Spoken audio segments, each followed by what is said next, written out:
ఆవేదనతో చలించిపోయా. కోల్కతా డాక్టర్ హత్యపై రాష్ట్రపతి ద్రౌపది ముర్ము. ఇలాంటి దారుణాలు ఇకపై జరగడానికి వీల్లేదు. మహిళలపై నేరాల పట్ల ఆత్మపరిశీలన చేసుకోవాలి. పశ్చిమ బెంగాల్ రాజధాని కోల్కతాలో జూనియర్ డాక్టర్పై అత్యాచారం హత్య ఘటన తనను తీవ్ర ఆవేదనకు గురి చేసిందని రాష్ట్రపతి ద్రౌపది ముర్ము పేర్కొన్నారు. ఆ భయానక సంఘటన గురించి తెలుసుకొని చలించిపోయానని చెప్పారు. ఇలాంటి దారుణాలు ఇకపై జరగడానికి వీల్లేదని స్పష్టం చేశారు. మహిళలపై నేరాల పట్ల మనమంతా ఆత్మపరిశీలన చేసుకోవాలని బుధవారం పీటీఐ వార్తా సంస్థకు రాసిన ప్రత్యేక ఆర్టికల్లో రాష్ట్రపతి సూచించారు. జూనియర్ డాక్టర్ హత్యపై రాష్ట్రపతి స్పందించడం ఇదే మొదటిసారి. తల్లులు అక్కచెల్లెమ్మలపై జరుగుతున్న అరాచకాలపై దేశం మేల్కోవాల్సిన సమయం వచ్చిందని ఆమె ఉద్ఘాటించారు. మహిళల పట్ల నీచమైన అభిప్రాయాలు ఉంటే వాటిని ఒక వస్తువుగా చూసే అలవాటు పెరుగుతుందని తెలిపారు. స్త్రీలను బలహీనులుగా, తెలివితేటలు లేనివారిగా పరిగణించే ఆలోచన ధోరణిని అందరూ మానుకోవాలని హితవు పలికారు. మహిళల పట్ల ప్రజల దృష్టికోణం మారితే సమాజంలో వారిపై నేరాలు జరగబోవని అభిప్రాయపడ్డారు. దేశంలో సోదరీమణులపై ఎన్నో రకాల నేరాలు జరుగుతున్నాయి. ఆగస్టు 9న కోల్కతాలో వైద్యురాలిపై జరిగిన అఘాయిత్యం తనను ఎంతో తీవ్ర ఆవేదనకు గురి చేసిందని అన్నారు. నాగరిక సమాజంలో ఆడబిడ్డలు ఇలాంటి అరాచకాల బారిన పడడానికి వీల్లేదు. జూనియర్ డాక్టర్ హత్య పట్ల దేశమంతా తీవ్ర ఆగ్రహం వ్యక్తం చేసింది. అందులో నేను కూడా ఉన్నాను.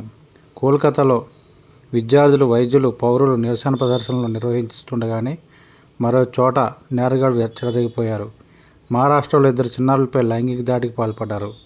12 ఏళ్ల క్రితం జరిగిన నిర్భయ ఘటన తర్వాత మహిళలపై నేరాలు జరగకుండా వ్యూహాలు రూపొందించుకున్నాం. ప్రణాళిక అమల్లోకి తీసుకొచ్చాం. అయినా నేరాలు ఆగడం లేదు. గత 12 ఏళ్లలో లెక్కలేని దారుణాలు జరిగాయి. కొన్ని మాత్రమే అందరి దృష్టికి వచ్చాయి. మనం నిజంగా పాఠాలు నేర్చుకున్నామా? ఆందోళన ముగిసిపోగానే ఘోరాలు మరుగున పడిపోతున్నాయి. వాటిని మనం మర్చిపోతున్నాం. మరో ఘోరం జరిగాక పాత ఘోరాలను గుర్తు చేసుకుంటున్నాం.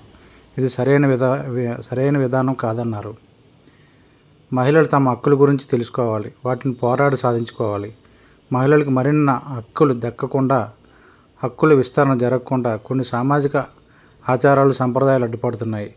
మహిళలను ప్రాణం లేని వస్తువుగా చూసే ధోరణి వారిపై నేరాలను పురుగొల్పుతుంది.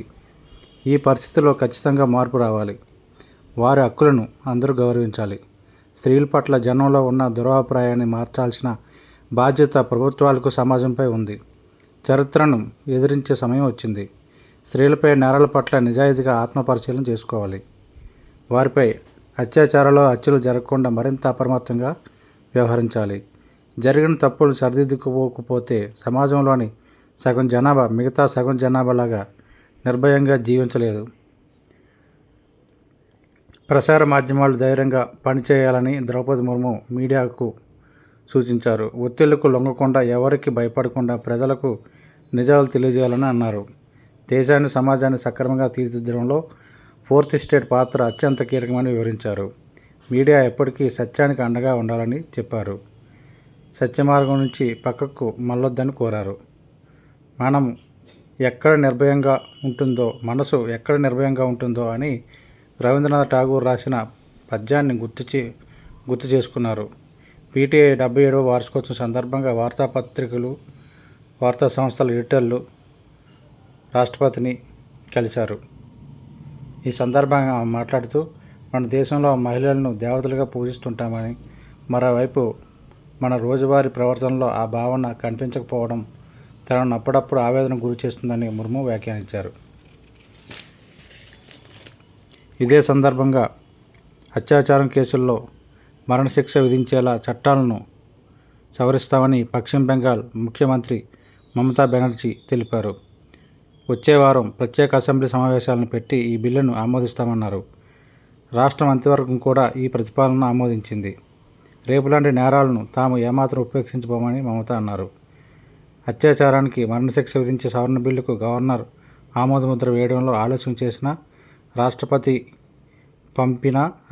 పంపినా తాను రాజ్భవన్ ఎదుట ధర్నా చేస్తానని ప్రకటించారు. రేప్ కేసుల్లో దోషులుగా తేలిన వారికి కఠిన శిక్షలు విధించేలా చట్టం తేవాలని, ఆ మేరకు కేంద్ర ప్రభుత్వంపై ఒత్తిడి తేవడానికి టీఎంసీ శనివారం నుంచి క్షేత్రస్థాయిలో ఉద్యమం చేస్తుందని తెలిపారు.